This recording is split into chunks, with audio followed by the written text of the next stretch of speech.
Kakinada east మండల అధ్యక్షుడిగా BC నాయకుడు దొడ్డి వీరేంద్ర నియమితులు కావడం హర్షణీయమని రాష్ట్ర బీసీ సంఘం కార్యనిర్వాహక అధ్యక్షుడు యనమదల రవి పేర్కొన్నారు. కాకినాడ కొండేపాలెంలో గల బీసీ సంఘం కార్యాలయంలో ఇటీవల మండల అధ్యక్షుడిగా నియమితులైన దొడ్డి వీరేంద్ర అభినందన కార్యక్రమం జరిగింది. కార్యక్రమంలో భాగంగా బీసీ సంఘం నాయకులు యనమదల రవి, కార్యదర్శి పెంకే రాజు వీరేంద్రను పూలమాల వేసి పుష్పగుచ్చాలు అందించి అభినందించారు.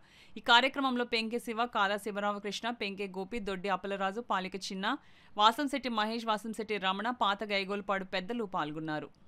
ఒక డివిజన్ ఒక మండలానికి ప్రెసిడెంట్గా ఎన్నికైన శుభ సందర్భంలో మరి చిరు సన్మానం ఈ బీసీ సంఘం తరఫున చేయడం జరిగింది.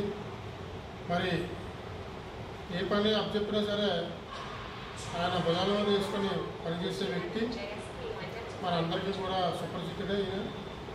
రాబోయే కాలంలో కూడా భవిష్యత్తులో మరిన్ని ఉన్నత పదవులు పొందాలని చెప్పేసి మరి కోరుకుంటూ మరి ఇచ్చిన పదవికి న్యాయం చేస్తారని చెప్పేసి మరి ఆశిస్తూ సెలవు తీసుకుంటాం.